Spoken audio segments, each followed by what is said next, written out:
Hello अस्सलाम वालेकुम to everyone, welcome back to अपना रिएक्शन। मैं हूं दानियाल अहमद। आज हम जिस वीडियो पर रिएक्ट करने वाले हैं उसका टाइटल है 11 pending project completed by Modi government in 7 years. Infrastructure है यार। वीडियो स्टार्ट करने से पहले आप यार हमारे चैनल को जरूर छोटी सी रिक्वेस्ट, और जिन्होंने इंस्टाग्राम पर फॉलो नहीं किया उधर भी फॉलो कर ले। डिस्क्रिप्शन में लिंक दिया गया, इसका ओरिजिनल लिंक जो वीडियो का वो भी डिस्क्रिप्शन में दिया गया है। डिस्क्रिप्शन तो उससे पहले भाई आपसे एक बात करना चाहते हैं, वो सुन ले क्या कहते हैं। क्या वाली? न्यू ईयर वाली। और यार हमने आपको विश करना था कि मतलब हैप्पी न्यू ईयर। हम थोड़ा सा लेट हो गए, थोड़ा सा। और आपको हैप्पी न्यू ईयर बहुत बहुत मुबारक हो। अल्लाह आपको नए साल में मतलब ज़्यादा खुशियां दे और आपके लिए कामयाबियों वाला हो, और आप मतलब मुस्कुराते रहें और अपनी ज़िंदगी को बहुत इंजॉय करें आप, पर ये साल बहुत अच्छा गुजरे। तो बिना वक्त जाया कि ये वीडियो स्टार्ट करते हैं। तो वीडियो की स्टार्ट। भारत में हमने ये देखा है कि पॉलिटिकल पार्टीज बहुत से इंफ्रा प्रोजेक्ट्स अनाउंस तो करती है, पर उनमें से कंप्लीट बहुत कम बिल्कुल होते हैं और अपने देखो टाइम रोड पे कितने तो प्यारे हैं प्रोजेक्ट बनाए कंप्लीट हुए होते हैं। हैं। पर पिछले कुछ सालों से हमें ये देखने को मिल रहा है कि भारत सरकार इंफ्रास्ट्रक्चर को लेकर बहुत सीरियस हो गई है। भारत के इंफ्रास्ट्रक्चर को स्ट्रॉन्ग बनाने के लिए भारत सरकार बहुत से प्रोजेक्ट जैसे कि Bharatmala, Sagarmala, freight corridor, expressway, highway, rail track पे काम कर रही है, जिससे देश की विकास की गति को बढ़ाया जा सके। इसके अलावा कई सालों से अटके प्रोजेक्ट्स को भी बीजेपी सरकार पूरा कर रही है। तो आज हम उन्हीं प्रोजेक्ट्स के बारे में बात करेंगे। तो नमस्कार दोस्तों, स्वागत करते हैं आपका चार्जिंग पॉइंट हिंदी में। दोस्तों आज के इस वीडियो में हम जानेंगे कि मोदी सरकार ने पिछले 7 सालों में कौन कौन से पेंडिंग प्रोजेक्ट्स को कंप्लीट किया है। तो जुड़े रहिए आप इस वीडियो के साथ। दोस्तों मैं ऐसे ही एजुकेशनल टॉपिक पे बात करता हूँ, तो अगर आपको मेरा काम पसंद आता है तो अब आप मुझे सपोर्ट कर सकते हैं पेट्रियन और यूट्यूब में ज्वाइन बटन के थ्रू, और अब आप मुझे फेसबुक, इंस्टाग्राम, ट्विटर में भी फॉलो कर सकते हैं और मेरी वीडियोस को वहाँ पे भी शेयर कर सकते हैं। दोस्तों अगर आपको एडवांस MS एक्सेल सीखना है तो मैं आपको 1475 रुपये का कोर्स फ्री में दे सकता हूँ, और अगर आपको financial market, share market, mutual fund के बारे में जानना है तो मैं आपको 4720 रुपये का कोर्स फ्री में दे सकता हूँ। दोनों कोर्सेज की लिंक डिस्क्रिप्शन में दी गई है। तेजस को भारत में बनाने की शुरुआत 37 साल पहले हुई थी, जब अगस्त 1983 में भारत सरकार द्वारा लाइट फाइटर एयरक्राफ्ट को मंजूरी मिली थी, और इसके 18 साल बाद 4 जनवरी 2001 को तेजस ने पहली उड़ान भरी थी। और साल 2003 में भारत के पूर्व प्रधानमंत्री अटल बिहारी वाजपेयी जी ने इस कॉम्बैक्ट एयरक्राफ्ट को तेजस नाम दिया था। तेजस एक संस्कृत वर्ड है जिसका मतलब होता है सबसे ताकतवर ऊर्जा। अटल जी तेजस को 2007 में इंडियन एयरफोर्स में लाने के बारे में प्लान कर रहे थे, पर 2004 में वो इलेक्शन हार जाते हैं और फिर 10 सालों तक तेजस एयरक्राफ्ट पे कोई बात नहीं होती है। पर साल 2016 में तेजस को पहली बार भारत की एयरफोर्स में शामिल किया जाता है और तेजस की पहली स्क्वाड्रन का नाम फ्लाइंग डैगर रखा जाता है, जिसका मतलब होता है उड़ने वाला खंजर। पिछले साल भारत सरकार ने हिंदुस्तान एरोनॉटिक्स लिमिटेड HAL से 83 तेजस एयरक्राफ्ट की डील की है, जिसमें से भारत को 73 तेजस मार्क 1A फाइटर एयरक्राफ्ट मिलेंगे और 10 LCA तेजस मार्क 1 ट्रेनर एयरक्राफ्ट मिलेंगे। आप यहाँ पे तेजस मार्क 1 और तेजस मार्क 1A में कंफ्यूज मत होइएगा, ये दोनों अलग वेरिएंट के एयरक्राफ्ट हैं। तेजस मार्क 1A तेजस एयरक्राफ्ट का अब तक का सबसे लेटेस्ट वेरिएंट है। तेजस मार्क 1 में 43 चेंजेस करके और वेरियस चीज़ों को अपग्रेड करके तेजस मार्क 1A बनाया गया है। इस डील की टोटल कॉस्ट 48,000 करोड़ रुपए है। इसमें से 80 एयरक्राफ्ट की कॉस्ट 45,696 करोड़ रुपीस है और designing and development of infrastructure की कॉस्ट 1,202 करोड़ रुपए है। इसके अलावा हिंदुस्तान एरोनॉटिक्स लिमिटेड तेजस मार्क 2 पे भी काम कर रहा है और इसे 2025 तक इंडियन एयरफोर्स में शामिल करने का प्लान रखा गया है। पारादीप रिफाइनरी इंडियन ऑयल की 11 रिफाइनरी है और इसको ओडिशा के शहर पारादीप में बनाया गया है। इस प्रोजेक्ट का शिलान्यास हमारे फॉर्मर अटल बिहारी वाजपेयी जी ने मई 2002 में रखा था, पर इसे बनते बनते 14 साल लग गए। 7 फरवरी 2016 में प्रधानमंत्री मोदी जी ने इस रिफाइनरी का उद्घाटन किया। ये ईस्टर्न इंडिया का एनर्जी गेटवे है। इस रिफाइनरी की कैपेसिटी 15 MMTPA है, मतलब 15 million metric ton per annum है। बहुत समय से दिल्ली में वेस्टर्न और ईस्टर्न पेरिफेरल एक्सप्रेसवे की मांग हो रही थी, जिसके जरिए दिल्ली से ट्रक्स और बसेस को डाइवर्ट किया जा सके, जिससे दिल्ली में ट्रैफिक जाम कम हो और पॉल्यूशन में गिरावट हो। इस प्रोजेक्ट का प्रस्ताव सबसे पहले 2003 में रखा गया था, पर पुरानी सरकारों के पास इस प्रोजेक्ट के लिए बजट नहीं था, तो ये प्रोजेक्ट भी बीच में अटक गया। फिर अप्रैल 2016 में नितिन गडकरी जी ने इस प्रोजेक्ट को दोबारा से शुरू किया और नवंबर 2018 में 135 किलोमीटर का 6 लेन वेस्टर्न एक्सप्रेसवे बना के देश को दे दिया। वहीं ईस्टर्न पेरिफेरल एक्सप्रेसवे प्रोजेक्ट को कंप्लीट डेट से पहले ही बना के 27 मई 2018 को देश को दे दिया। इस प्रोजेक्ट की शुरुआत 2000 में हुई थी और 2005 में इस प्रोजेक्ट को कंप्लीट करने का टारगेट सेट किया गया था, पर फिर सरकार बदल गई और यह प्रोजेक्ट पे भी काम रुक गया। पर फिर जैसे ही 2014 में बीजेपी की सरकार बनी, यह प्रोजेक्ट पे भी काम शुरू हुआ और 110 किलोमीटर लंबे रेलवे लाइन का उद्घाटन प्रधानमंत्री नरेंद्र मोदी जी ने अक्टूबर 2017 में किया। इस प्रोजेक्ट को कंप्लीट होने में 17 साल लग गए। इस रेलवे लाइन के बनने के बाद दिल्ली से साउदर्न स्टेट के बीच का 380 किलोमीटर का गैप कम हो गया। असम में ब्रह्मपुत्र नदी पर बना बोगीबिल ब्रिज का काम 2002 में शुरू किया गया था और इसे 6 साल में कंप्लीट करने का टारगेट सेट किया गया था। लेकिन जैसे ही 2004 में सरकार बदली, इस प्रोजेक्ट के लिए भी कांग्रेस के पास पैसे नहीं थे, जिसकी वजह से ये प्रोजेक्ट भी कई सालों तक रुका रहा।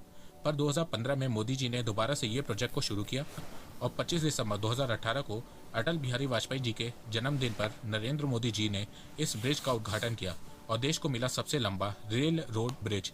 इस ब्रिज पे ट्रेन, कार, ट्रक्स, बसेस सब चलती हैं। ये ब्रिज भारत के नॉर्थ ईस्ट रीजन के डिफेंस के लिए भी बहुत इंपॉर्टेंट है। इस ब्रिज के बन जाने के बाद असम से अरुणाचल प्रदेश के बीच 170 किलोमीटर का गैप कम हो गया, जिससे 4 घंटे का ट्रैवल टाइम भी कम हो गया। इस ब्रिज की मदद से भारतीय सेना बहुत ही जल्दी से अरुणाचल प्रदेश के पास इंडो चाइना बॉर्डर पे पहुंच सकती है। 2002 में अटल जी ने इस योजना की नींव रखी थी, पर इस परियोजना को एनवायरमेंट इशू की वजह से 2003 में रोकना पड़ा। फिर 4 साल बाद 2007 में कांग्रेस ने फिर से इस पे काम शुरू किया और कंप्लीट करने की डेट 2014 रखी, पर 2014 तक ये प्रोजेक्ट कंप्लीट नहीं हो पाया क्योंकि इस पे काम बहुत धीरे धीरे हो रहा था। 2014 के बाद से इसकी कंस्ट्रक्शन में तेजी देखने को मिली। कई चुनौतियों का सामना करना पड़ा, लेकिन उसके बावजूद 15 अक्टूबर 2017 को दुनिया की सबसे ऊंचाई पर स्थित अटल टनल का निर्माण हुआ। अटल टनल 25 दिसंबर 2019 को अटल बिहारी वाजपेयी जी के जन्मदिन पर नरेंद्र मोदी जी ने उनके सम्मान में इस टनल का नाम अटल टनल रखा और 3 अक्टूबर 2020 को प्रधानमंत्री मोदी जी ने इस टनल का उद्घाटन किया। अटल टनल का मेन उद्देश्य हिमाचल प्रदेश से लेह को जोड़ना है और इनके बीच डिस्टेंस और ट्रेवल टाइम को कम करना है। Atal tunnel world's longest highway tunnel above 10,000 feet है। ये टनल 10,000 फीट पे बनाई गई है। इस टनल की लेंथ 9 किलोमीटर है। 1887 में अंग्रेजों ने बिहार के निर्मली से सरायगढ़ के बीच एक रेल ब्रिज बनाया था, जो 1934 में बिहार में आई 8 मैग्नीट्यूड अर्थक्वेक की वजह से ढह गया। इसके चलते बिहार के निर्मली से सरायगढ़ के बीच रेल कनेक्टिविटी खत्म हो गई, जिससे बिहार के लोगों को बहुत परेशानी होती थी। 2003 में अटल जी ने इस प्रोजेक्ट की शुरुआत की, पर कमाल की बात यह है कि इस 2 किलोमीटर लंबे ब्रिज को बनने में 17 साल लग गए। सितंबर 2020 में मोदी जी ने इस ब्रिज का उद्घाटन किया। गोरखपुर फर्टिलाइजर प्लांट को 20 अप्रैल 1968 को शुरू किया गया था। इसका उद्घाटन उस समय के प्रधानमंत्री श्रीमती इंदिरा गांधी जी ने किया था। 10 जून 1990 में इस फर्टिलाइजर प्लांट में एक इंजीनियर की मौत हो गई थी, जिसके बाद पॉलिटिक्स के चलते इस फर्टिलाइजर प्लांट को बंद कर दिया गया, जिसके बाद हजारों मजदूरों की नौकरियां चली गईं। पर 2014 में जैसे ही मोदी सरकार बनी, तो योगी आदित्यनाथ जी ने फिर से इस फर्टिलाइजर प्लांट को शुरू करवाने की मांग की, जिसके बाद 22 जुलाई 2016 को प्रधानमंत्री नरेंद्र मोदी जी ने इस फर्टिलाइजर प्लांट को फिर से शुरू किया और इस फर्टिलाइजर प्लांट को 8,600 करोड़ रुपए की लागत से रिबिल्ड किया गया और दिसंबर 2021 में इसका इनॉग्रेशन किया गया। इस फर्टिलाइजर प्लांट से करीबन हर साल 12.7 लाख मैट्रिक टन खाद प्रोड्यूस होगी, साथ में हजारों लोगों को रोजगार भी मिलेगा। इस योजना की शुरुआत 1978 में हुई थी, लेकिन फिर से वही बजट की कमी के कारण इसका काम बीच में ही रोक दिया गया। 44 साल के अंतराल में इस परियोजना ने 12 प्रधानमंत्री और उत्तर प्रदेश के 15 चीफ मिनिस्टर का कार्यकाल देखा, पर 2017 के बाद से इस प्रोजेक्ट में तेजी है। सरयू कनाल परियोजना से 5 नदियों को जोड़ा गया है। इस प्रोजेक्ट से उत्तर प्रदेश के 9 डिस्ट्रिक्ट के 14 लाख हेक्टेयर लैंड में सिंचाई मतलब कि इरिगेशन में मदद होगी, जिससे यूपी के 29 लाख किसानों और 6,200 गांव को फायदा होगा। सरयू कनाल परियोजना के निर्माण की टोटल कॉस्ट 9800 करोड़ रुपए, जिसमें से 4600 करोड़ रुपए पिछले 4 सालों में खर्च किए गए हैं। 11 दिसंबर 2021 को नरेंद्र मोदी जी ने इसका इनॉग्रेशन कर दिया। Kishan Ganga hydro electric power plant का काम 2007 में शुरू हुआ था और इसका काम 2016 तक कंप्लीट होना था। लेकिन 2011 में पाकिस्तान ने इस प्रोजेक्ट का विरोध किया और फिर इस प्रोजेक्ट का काम रुक गया। पाकिस्तान ने कहा कि भारत इंडस वाटर ट्रीटी का उल्लंघन कर रहा है और कश्मीर में हमारे पानी को रोक रहा है। 2011 में Pakistan permanent court of arbitration चला गया, पर 2013 में भारत ये केस जीत गया। फिर 2014 के बाद भारत ने इस प्रोजेक्ट पे तेजी से काम करना शुरू किया और 19 में 2018 को प्रधानमंत्री नरेंद्र मोदी जी ने इस हाइड्रो इलेक्ट्रिक पावर प्लांट का खुद उद्घाटन किया। इस प्रोजेक्ट की टोटल कॉस्ट 5,700 करोड़ रुपए है। इस हाइड्रो इलेक्ट्रिक पावर प्लांट की कैपेसिटी 330 मेगावाट की है। 201 एकड़ में बना पैक्योंग एयरपोर्ट एक ग्रीन फील्ड एयरपोर्ट है। इस एयरपोर्ट को 4600 फीट ऊंचाई पे बनाया गया है। ये सिक्किम का पहला एयरपोर्ट है, साथ ही ये देश का 100वां ऑपरेशनल एयरपोर्ट है। 2008 में cabinet committee on economic affairs ने इस एयरपोर्ट को बनाने की अप्रूवल दे दी थी, लेकिन कुछ कारणों की वजह से ये प्रोजेक्ट टल गया। इसके बाद अक्टूबर 2015 में इसका काम फिर से शुरू हुआ और 24 सितंबर 2018 को इस प्रोजेक्ट का उद्घाटन किया गया और 4 अक्टूबर 2018 को यहां से पहली ऑपरेशनल फ्लाइट ने उड़ान भरी। ये एयरपोर्ट भारत के डिफेंस के लिए भी बहुत इंपॉर्टेंट है, क्योंकि ये एयरपोर्ट भारत चीन बॉर्डर से सिर्फ 60 किलोमीटर दूर है। इस एयरपोर्ट की मदद से इंडियन एयरफोर्स के एयरक्राफ्ट बहुत ही आराम से इंडो चाइना बॉर्डर पे पेट्रोलिंग, इवन वॉर सिचुएशन में अटैक भी कर सकते हैं। तो दोस्तों, देखा जाए तो पिछले 7 सालों में बीजेपी सरकार ने बहुत से पेंडिंग प्रोजेक्ट्स को कंप्लीट किया है, लेकिन इन प्रोजेक्ट्स के अलावा अगर आपको कोई और प्रोजेक्ट्स के बारे में पता है जिससे मोदी सरकार ने पिछले 7 सालों में पूरा किया है, वो आप मुझे कमेंट सेक्शन में बता सकते हैं। वो कमेंट को मैं पिन कर दूंगा। तो दोस्तों, मुझे लगता है कि अब आपको सब समझ में आ गया होगा। तो अगर आपको ये वीडियो पसंद आए तो आप इस वीडियो को लाइक कीजिए और अब आप मुझे सपोर्ट भी कर सकते हैं पेट्रियन और यूट्यूब में ज्वाइन बटन के थ्रू। एक बात मैं कहना चाहता हूँ, आप जितनी मेरी वीडियोस को शेयर करेंगे उतनी ही रीच मेरी बढ़ेगी और उतने ही लोग मेरे से जुड़ेंगे। तो वीडियो को शेयर करना, चैनल को सब्सक्राइब करना बिल्कुल भी मत भूलिएगा। मैं ऐसे ही एजुकेशनल वीडियोस लाता रहूँगा आप लोगों के लिए। तो अभी तक के लिए बस इतना ही। धन्यवाद। जय हिंद, जय भारत। लो जी, वीडियो ही ख़त्म। कमाल की यार, मोदी साहब ने जब से यार सरकार बहुत बड़े प्रोजेक्ट थे, 11 जो पेंडिंग प्रोजेक्ट थे, मतलब पिछली हुकूमतें नहीं कर पाई, कुछ इशू बने और कुछ वजह बनी, मतलब वो अपनी हुकूमत में पूरा ना कर सके, ज़्यादा टाइम रिक्वायर था, लेकिन बहुत बड़े प्रोजेक्ट थे यार। अच्छा, जो आप उसमें देखें, मतलब एयरक्राफ्ट वाला कह लें, उसके बाद था हाइड्रो वाला, वो इलेक्ट्रिसिटी सिटी पैदा करने के लिए, और हाईवे थे, उसके बाद टनल थे, और वही ना ब्रिज वगैरह, और साथ मतलब पेट्रोलिंग वाले निज़ाम, ये काफ़ी मतलब ना बहुत बड़े बड़े प्रोजेक्ट हैं। मतलब इस प्रोजेक्ट जो जिस तरह ये मतलब पेंडिंग थे, पहले तो कोई चीज़ नहीं आ रही थी, मतलब इनकी इकोनॉमी पे कोई फर्क नहीं पड़ रहा था। अब देखें, मतलब मोदी जी ने मतलब 7 सालों में ये 11 बहुत बड़े प्रोजेक्ट हैं। और इन 11 जो प्रोजेक्ट इन्होंने मतलब मुकम्मल किए हैं, इनसे काफ़ी इनकी मतलब इकोनॉमी पे भी बहुत फ़र्क पड़ेगा। क्योंकि आप देखें, मतलब काफ़ी चीज़ें होती हैं, टनल के ज़रिए आप, हाईवे है, और एयरक्राफ्ट उन्होंने बनाया, मतलब, और साथ साथ रिफाइनरी वाला सिस्टम और इलेक्ट्रिसिटी पैदा करना, बहुत बड़े मेगा प्रोजेक्ट हैं जिनको मोदी जी की हुकूमत ने कंप्लीट किया है। अच्छा, वो सर कह रहे थे कि कांग्रेस के पास पैसे नहीं थे, उन्होंने वो प्रोजेक्ट जो है वो रोक दिए थे। जब मोदी साहब की सरकार आई है तो उन्होंने वो जो पेंडिंग प्रोजेक्ट थे, उन्होंने कहा पहले उनको मुकम्मल किया जाए, उसके बाद फिर दूसरे प्रोजेक्ट जो है यार वही बात ना, मतलब वही मैं कह रहा हूँ कि मतलब कुछ इशू थे पिछली हुकूमतों में, मतलब वो नहीं कर सकी। और देखिए, अच्छा, मैंने एक बड़ी अच्छी बात देखिए यार, मोदी जी ने इस पे तो वाकई दिल जीतने वाली बात है। क्योंकि आप देखें कि अटल बिहारी वाजपेयी ने मतलब ना वो टनल का बनाया था, प्लानिंग बनाई थी, लेकिन वो प्रोजेक्ट वो कंप्लीट ना कर सके।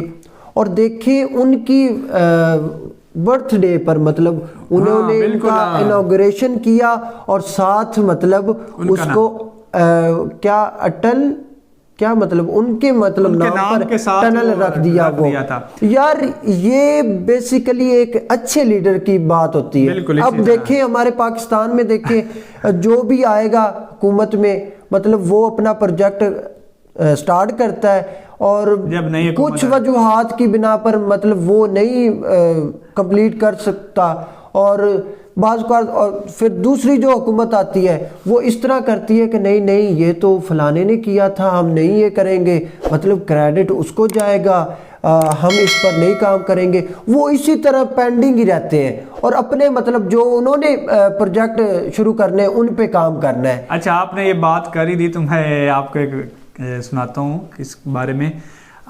मेरे ख्याल से 2000 इलेक्शन कब हुए हैं? मेरे ख्याल 2018 में 2018 में कि 14 में हुए हैं? कौन से? ये जो इमरान खान वाले हैं। नहीं, 18 में हुए ना। मैं 2014 में सिलेक्ट हुआ था, नवाज शरीफ की हुकूमत थी, मैं ना सरकारी मुलाजम एज ए सिलेक्ट हुआ था। यार वो तो मतलब नहीं, आप प्रोजेक्ट की बात कर रहे हैं, मैं भी एक प्रोजेक्ट में हुआ था ना। सही। 4 साल मैंने उधर जॉब की है, और जब ये इलेक्शन हुए हैं, नई हुकूमत आई है, तो उन्होंने ऐसा किया जो प्रोजेक्ट चल रहे थे ना पिछली हुकूमत के, उन्होंने ये कहा कि जो पिछली हुकूमत के प्रोजेक्ट हैं उसको बंद करें और दोबारा स्टार्ट करें। बेसिकली जितने मुलाजम थे ना वो सारे उन्होंने ना वो फारग कर दिए, उसमें मैं भी था। यार कुछ वजूहात भी होती है ना, मतलब कुछ प्रोजेक्ट की आपको आमदनी नहीं आ रही होती। हाँ, वो प्रोजेक्ट एनर्जी पर था, मतलब उसमें कोई आउटपुट आ रही थी, बस दरअसल वो कह रहे थे कि हमारे पास जो है ना वो बजट नहीं होगा, वही ना कुछ इशू होते हैं। अब देखें सबसे बड़ी यार ये बड़ापन होता है। अब देखें मोदी जी बिल्कुल ये बात करते हैं कि मैं कुछ नहीं, मेरे मुल्क का कुछ ना कुछ होना चाहिए, सारी बात। अब देखें कि वो प्रोजेक्ट मेगा प्रोजेक्ट थे वो जो पिछली हुकूमतें नहीं पूरी कर सकी, और मोदी जी ने पूरे किए, और उन्होंने अपना वो कहते क्रेडिट खुद नहीं लिया।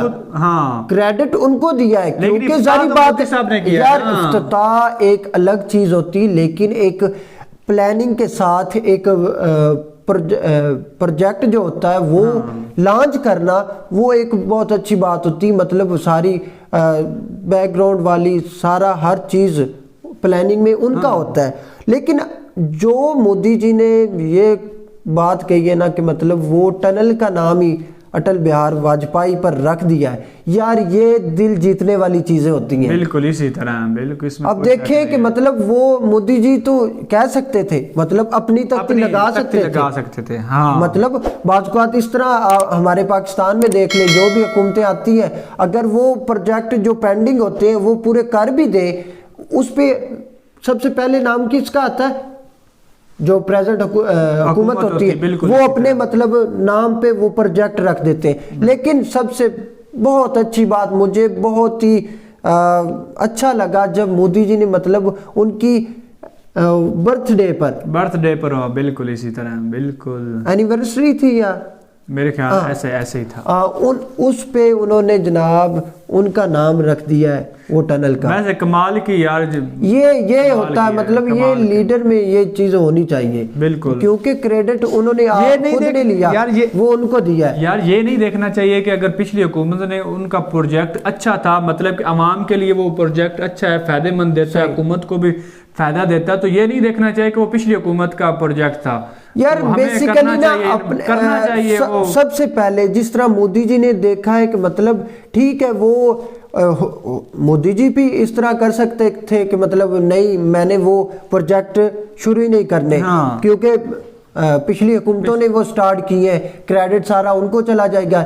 लेकिन कुछ चीजें होती हैं, आपने मतलब सबसे पहले आपको अपनी कंट्री का मुफाद आगे होता है। बिल्कुल इसी तरह आपको ये ज़हन में बात रखनी होती है कि मतलब जिस तरह मोदी जी ने रखी है कि मुझे कोई फर्क नहीं पड़ता क्रेडिट उनको जाए या मुझको जाए, लेकिन हमारा मुल्क आ गया है। यही बात है ना, हमारा जो इधर हमारे जो वज़ीर आज़म वो ये कहते हैं कि जो काम करें वो उसका क्रेडिट हमें ही जाए, अवाम को ना जाए। वही ना। हाँ, बिल्कुल। और यार मैं तो बहुत खुश हुआ। यार आपने देखा नहीं, इस वजह से ना मोदी को अवाम जो है ना वो पसंद करती है ना। बात है, क्योंकि यार वो आपने देखा नहीं यार देखे कि मतलब उनका एम है कि मैं कुछ नहीं, मेरा मुल्क आ गया। यार सबसे पहले जो भी जिस कंट्री का भी प्राइम मिनिस्टर या प्रेसिडेंट हो ना, कोई भी हो, सबसे पहले उसको अपनी कंट्री का मुफाद आगे होना चाहिए। जिस तरह मोदी जी ने ये मिसाल कायम की है। वाकई ये वीडियो बहुत ज़बरदस्त थी, कमाल की यार वीडियो थी। तो हमें तो बहुत अच्छी लगी, आप हमें कमेंट्स करके बताएं कि आपको कैसी लगी है। तो फिलहाल हमें इजाज़त दें, अगर आपने हमारे चैनल को सब्सक्राइब नहीं किया तो प्लीज़ सब्सक्राइब कर दें ताकि आप हमारे यूट्यूब फैमिली का हिस्सा बन सकें। और इस वीडियो को ओरिजिनल लिंक जो है ना वो डिस्क्रिप्शन में दिया गया, और इंस्टाग्राम पर भी फॉलो कर लें। फिलहाल इजाज़त दें, फिर मुलाकात। Okay bye.